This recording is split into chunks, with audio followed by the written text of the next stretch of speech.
praise the Lord, about to head out and try to grab me some type of excuse me, lunch.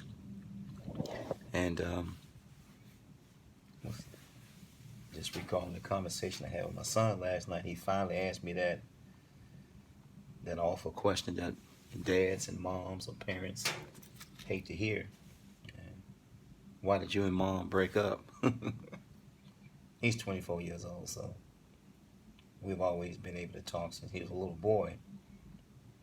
I remember when he was about 6 years old, he asked me, "So, Dad, how do you feel about the war?" So we had a long, deep conversation, and I just expressed and explained to him that sometimes you have to let go of people who don't want to be held on to, and sometimes two good people just can't get along, or sometimes people are not meant for one another, and sometimes you outgrow one another. And he goes, "Dad, but you're a good dude, you're a good man, you're a good dad." And I was, "Junior, that don't mean nothing. Your mom's a good woman, but just one of the most deepest and heartfelt conversations I've had with him in a long, long time."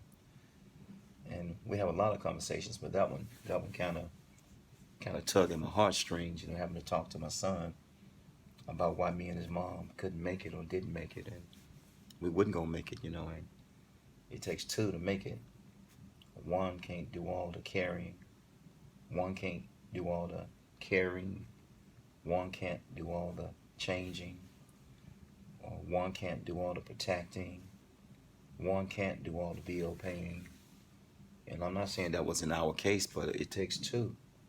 And my mother, his grandmother, used to say to him all the time, "Don't try to hold on to anyone who don't want to be held on to, and don't fight nobody to be with them." And so, just on my mind, and about to go grab me a quick bite to eat. I don't get out often, but I'm going to start getting out of the building and going to lunch, before I relocate. Definitely, I'm going to start taking more lunches.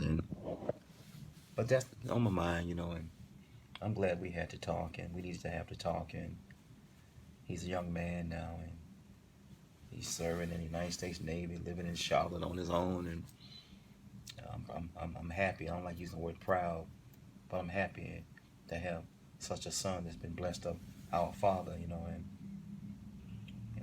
his eyes, I wish I could have seen his eyes while we were talking, but I'm going to make a trip to Charlotte and see my son, and just going to get out more.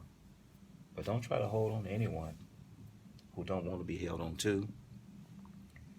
If you're fighting and the person keeps throwing it back on you, sometimes we have to leave people to their own devices or leave people alone.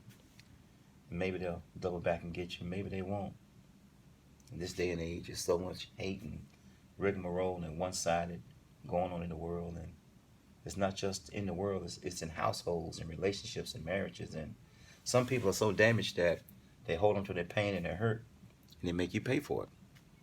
But the conversation was very intimate, very deep.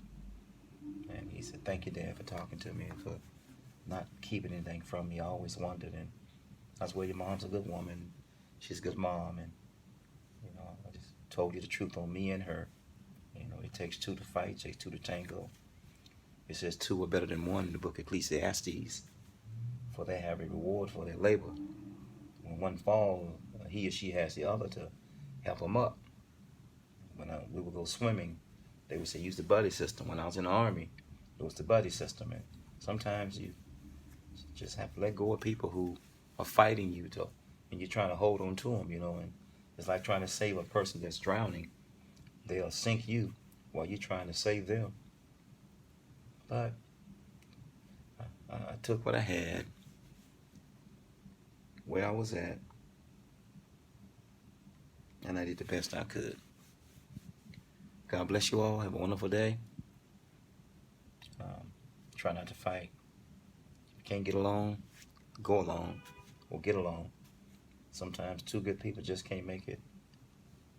Don't try to hold on to anybody that don't want to be held on to. And we all should know right from wrong, versus trying to blame everybody else for our wrongs and only know when we're right. I love you, Teray. I love you, Junior. Peace.